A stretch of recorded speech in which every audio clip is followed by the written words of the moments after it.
नमस्कार, आप देख रहे हैं भारत एक्सप्रेस यूपी और मैं हूं आपके साथ आनंद विजय सिंह। घोसी की जीत के बाद समाजवादी पार्टी कैंप में जोश हाई हो गया है।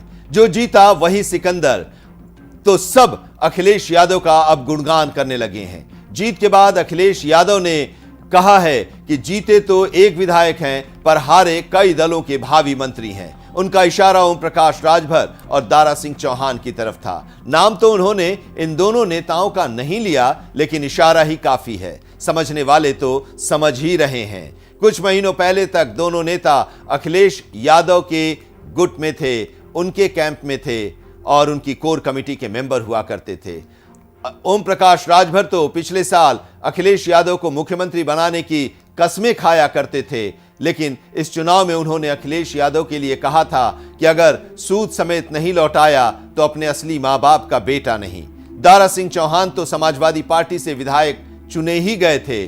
बीजेपी कैंप की तरफ से कहा जा रहा था कि दोनों नेताओं को योगी सरकार में मंत्री बनाया जा सकता है। खुद ओम प्रकाश राजभर का भी यही दावा था। दिल्ली में केंद्रीय गृह मंत्री अमित शाह से मिलने के बाद राजभर ने अपने करीबी लोगों से इस बात का जिक्र भी किया था। राजनीति हो गई है इस देश की, उस लिहाज से चुनाव का हारना, चुनाव का जीतना, उनके वोट मिलना न मिलना, ये महत्वपूर्ण मुझे नहीं लगता है कि शायद इस आधार पर या इसका मूल्यांकन करके किसी को कोई पद, मंत्री पद हो चाहे संगठन में हो, दिया जाता है। तो हालांकि निश्चित रूप से घोसी का जो जिस ढंग से चुनाव के परिणाम आए हैं उसके पहले से भी ये लग रहा था, क्योंकि दारा सिंह चौहान की छवि खराब थी और वो भाजपा से सपा में, सपा से भाजपा में, इधर से उधर, तो उनके समाज में भी इस बात को लेके वहाँ की चर्चा थी कि वो लोग कुछ नाराज हैं।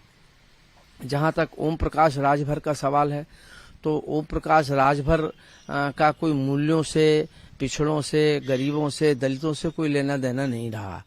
वो तो हमेशा एक सत्ता में कैसे बने रहें या यूं कह लीजिए कि सत्ता की मलाई कैसे मिले, उसके लिए वो हमेशा दल बदलते रहे। कभी इधर आ गए, कभी बसपा में चले गए, कभी भाजपा में चले गए।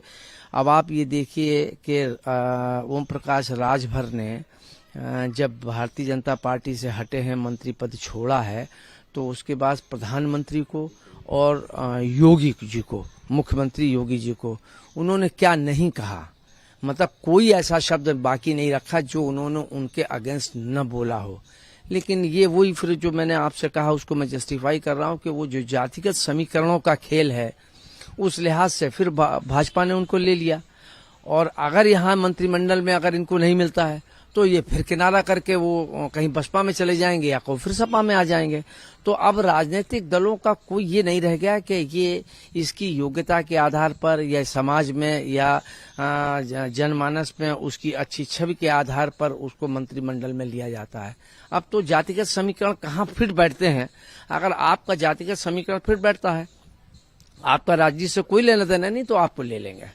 तो क्या माना जाए कि आगे भी इसका असर रहेगा? जिस तरह की शिवपाल यादव को प्रमोट किया गया, शिवपाल यादव जमीन पर रह के काम किया, अखिलेश यादव की जोड़ी नहीं, निश्चित रूप से बीच में जरूर उनके बीच में मतभेद हो गए। उसका समाजवादी पार्टी को खामियाजा भी भुगतना पड़ा था।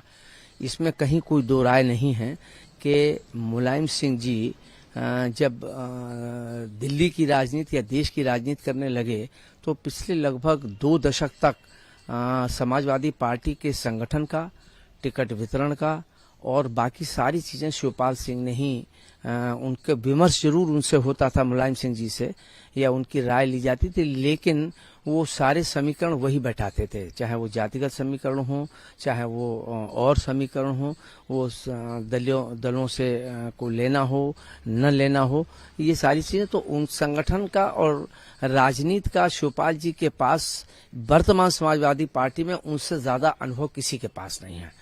तो अब वो जो रिश्ते थे, जो तल्ख रिश्ते थे, वो अब अच्छे हो गए। मुझे लगता है कि इसका लाभ मिलेगा। और ये जो चर्चाएं हो रही हैं कि क्या फिर हटेंगे, मुझे नहीं लगता है कि अब कोई चीज किसी प्रकार का कोई, क्योंकि दोनों की ही समझ में ये बात आ गई है। अखिलेश जी की भी समझ में बात आ गई है कि एक संगठन के मजबूत व्यक्ति को, परिवार के मजबूत व्यक्ति को अलग करके कोई लाभ नहीं हो सकता, और शिवपाल जी को भी ये बात समझ में आ गई। घोसी चुनाव को सुहेलदेव समाज पार्टी के अध्यक्ष ओम प्रकाश राजभर ने अपना चुनाव बना लिया था। प्रचार के दौरान वे कहते रहे कि दारा सिंह चौहान नहीं बल्कि वो खुद चुनाव लड़ रहे हैं। बीजेपी के लिए घोसी का चुनाव एक तरह से सामाजिक और राजनीतिक प्रयोग था। इस सीट पर राजभर और चौहान मिलकर 1 लाख से भी अधिक वोटर हैं। बीजेपी ने पहले दारा सिंह चौहान को बीजेपी में शामिल कराया, फिर ओम प्रकाश राजभर की पार्टी के साथ गठबंधन किया।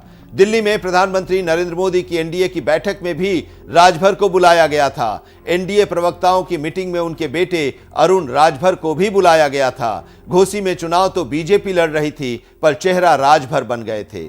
ओम प्रकाश राजभर का दावा था कि जिधर राजभर उधर ही विजय तय। घोसी में बीजेपी की हार ने ओम प्रकाश राजभर और दारा सिंह चौहान के भविष्य पर ग्रहण लगा दिया है। घोसी के चुनाव नतीजों के बाद क्या उन्हें मंत्री बनाया जाएगा या फिर यह फैसला लोकसभा चुनाव के बाद हो सकता है?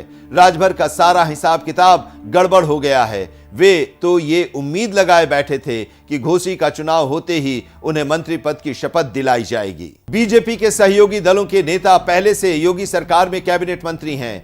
अपना दल से आशीष पटेल और निषाद पार्टी से संजय निषाद। राजभर को लग रहा था कि अब इस लिस्ट में उनका भी नाम हो सकता है। योगी की पहली सरकार में वे पिछड़ा वर्ग और विकलांग कल्याण मंत्री थे। इस बार उनकी नजर किसी बड़े विभाग पर थी, पर अब तो सारा गणित ही गड़बड़ा गया है। सुहेलदेव समाज पार्टी के यूपी में 6 विधायक हैं। बीजेपी के अंदर से ये खबर भी छनकर आ रही थी कि घोसी के चुनाव के बाद दारा सिंह चौहान को भी मंत्री बनाया जा सकता है। वे भी योगी सरकार की पहली सरकार में वन मंत्री थे, अब तो वे विधायक भी नहीं बन पाए। ऐसे में मंत्री कहां से बन जाएंगे? चौहान और राजभर ने तो न जाने कितने सपने बुन रखे थे। अब उन सपनों का बीजेपी क्या करेगी?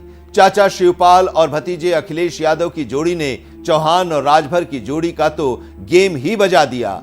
राजभर और चौहान बीजेपी कैंप से निकलकर पिछले विधानसभा चुनाव में अखिलेश के साथ गए और फिर चुनाव बाद बीजेपी की तरफ चले आए। अब अगर बीजेपी ने इन्हें इनके हाल पर छोड़ भी दिया तो दोनों किस लायक रहेंगे?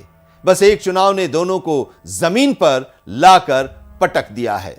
पिक्चर अगर हिट होती है तो उसका क्रेडिट उस पिक्चर के हीरो के खाते में जाता है। अगर पिक्चर फ्लॉप हो जाती है तो उसका भी क्रेडिट उसी हीरो के खाते में जाता है। घोसी उपचुनाव में वही पटकथा लिखी जा रही है। माना जा रहा था कि इस पूरी कहानी, पूरी चुनाव की कहानी के हीरो 2 लोग हैं, ओम प्रकाश राजभर, दारा सिंह चौहान। हालांकि यहाँ पे दारा सिंह चौहान चुनाव हार गए हैं, तो माना जा रहा है कि ओम प्रकाश राजभर, दारा सिंह चौहान जो कभी समाजवादी पार्टी में अखिलेश यादव को कोर कमेटी के मेंबर होते थे और तमाम वो दावे करते थे, वादे करते थे कि अखिलेश यादव को 2022 में मुख्यमंत्री प्रदेश का बनाना है। लेकिन सियासत में कहते हैं ना, दोस्ती परमानेंट होती है न दुश्मनी परमानेंट होती है। कुछ बात हुआ होगा, ओम प्रकाश राजभर एनडीए के पाले में खड़े हो गए और दारा सिंह चौहान इस्तीफा देके फिर से चुनावी मैदान में खड़े हो गए। दारा सिंह चौहान चुनाव हार गए हैं। लेकिन एक चर्चा है कि क्या इसके बाद भी दारा सिंह चौहान और ओम प्रकाश राजभर को मिनिस्टर बनाया जाएगा क्या? लेकिन एक सवाल है, जिस तरीके से ओम प्रकाश राजभर दावा कर रहे हैं कि मंत्री तो दिल्ली को बनाना है, उनका साफ इशारा है कि हम मंत्री बनने वाले हैं। लेकिन ओम प्रकाश राजभर के पास जो दावे हैं उसके इतर ओम प्रकाश राजभर की बात पर लोग कहते हैं कि सियासत में ओम प्रकाश राजभर के बातों पर एतबार नहीं किया जा सकता, हालांकि जैसे वो राजनीति में करते आए हैं। लेकिन भारत एक्सप्रेस के पास एक जानकारी है, चर्चा है कि ओम प्रकाश राजभर ही नहीं, दारा सिंह चौहान को भी मंत्री बनाया जा सकता है। फार्मूला है पिछड़ों में मैसेज देने की। भारतीय जनता पार्टी की कोशिश है कि दारा सिंह चौहान को मंत्री बनाया जाए। यहाँ पे दिनेश शर्मा जो राज्यसभा के लिए चले गए हैं, उनकी सीट खाली हुई है और उस खाली सीट पे चर्चा है कि दारा सिंह चौहान को भेजा जाएगा और इनकी मंत्री परिषद में ताजपोशी हो सकती है। सहयोगी राहुल के साथ रजनीश पांडे, भारत एक्सप्रेस, लखनऊ। तो इस वीडियो में बस इतना ही, लेकिन उत्तर प्रदेश की तमाम खबरों को देखने के लिए बने रहिए भारत एक्सप्रेस यूपी के साथ। नमस्कार।